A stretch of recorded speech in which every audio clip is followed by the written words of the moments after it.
তো হ্যালো বন্ধুরা, কেমন আছেন? আশা করি সবাই ভালো আছেন, সুস্থ আছেন, ভালো থাকবেন, সুস্থ থাকবেন, ঠিক আছে? তো আজকে আমি একটা বিষয় নিয়ে আমি ভিডিও বানাবো, ঠিক আছে? আমি কিন্তু এরকম ভিডিও আগেও কোনোদিন আমি এরকম করে ভিডিও বানাই না। তো আজকে আমি প্রথম এরকম করে কোনো ভিডিও বানাইতেছি, ঠিক আছে? যদি কোনো ভুল হয়ে থাকে তাহলে মাফ করে দিবেন। তো আমি বলতেছি যে আমাদের আসামে যেরকম মানে বর্তমান যেটা পরিস্থিতি চলতেছে, মানে যেটা মানে অত্যাচার করতেছে, মানে কিন্তু মুসলিমদের দেখে দেখে কিন্তু মুসলিম মানুষদেরকে টার্গেট করতেছে, ঠিক আছে? আপনারা মানে আসামের কথা বললে ওটা সবাই বুঝতে পারবে যে আমাদের হিমান্ত মামা কীরকম কি করতেছে, মানে গরিব মানুষের বাড়িঘর কীরকম করে ভেঙে দিতেছে, ঠিক আছে? মানুষগুলো মানে কতদিন ধরে ওখানে ছিল, তো মানুষকে মানে অন্য জায়গায় কোনো আস্থা দিতে হবে না, তারপরে তো মানে এরকম করে করা উচিত। আর শুধু মুসলিম যে জায়গায় মুসলিম মানুষ আছে ওই জায়গায় মানে টার্গেট করতেছে, ওটা মানে যেরকম করে টার্গেট করতেছে, মানে আপনারা যদি ওই ভিডিওটা দেখেন ওখানকার দৃশ্যটা দেখলে সবার চোখে জল এসে যাবে। মানে মানুষগুলো কীরকম করে কান্না করছে, হ্যাঁ, কজন লোকও মারা গেছে, তো মানুষগুলো মরবে না তো কী করবে? মানুষগুলো কোথায় যাবে? মানুষগুলো যে বলো মানুষগুলো মানে 10-20 বছর মানে বেশিও হবে কত মানুষ যখন ওখানে বসবাস করতেছে, মানে তুমি হঠাৎ করে গিয়ে তো মানে ওখানে তুমি দখলে যাবে, ঠিক আছে? তো ওরকম করা উচিত না, আমার যেটা ব্যক্তিগত মত। তো যারা মানে ভিডিওগুলো দেখতেছেন, ঠিক আছে, কিন্তু ভিডিওগুলো দেখলে কিন্তু খুব খারাপ লাগে এরকম দৃশ্যগুলো দেখলে।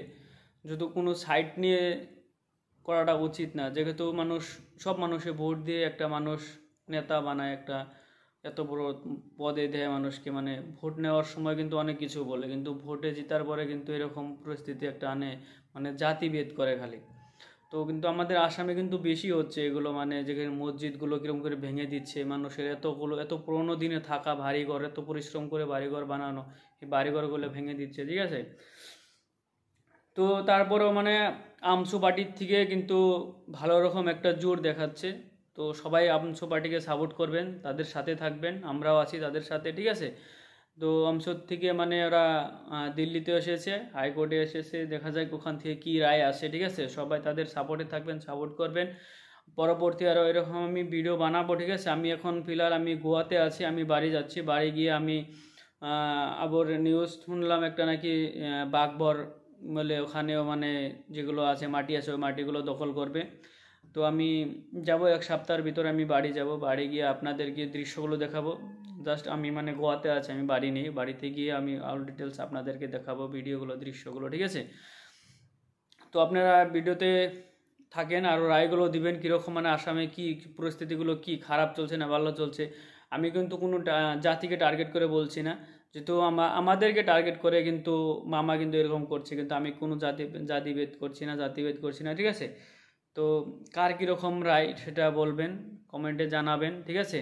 তো আমি এখানে আমি শেষ করলাম। আমি আসামে গিয়ে আমি সব ডিটেলসগুলো যদি বাঘবর এরকম করে থাকে তাহলে আমি ওখানে যাব, ওখানে গিয়ে আমি আপনাদেরকে পুরো ডিটেলস দেখাবো। তো ভিডিওতে থাকবেন, আর চ্যানেলে নতুন থাকলে সাবস্ক্রাইব করে দিবেন একটা, আর ভালো আপনাদের রায় একটা কমেন্টে জানাবেন, ঠিক আছে? থাকেন সবাই, ভালো থাকেন।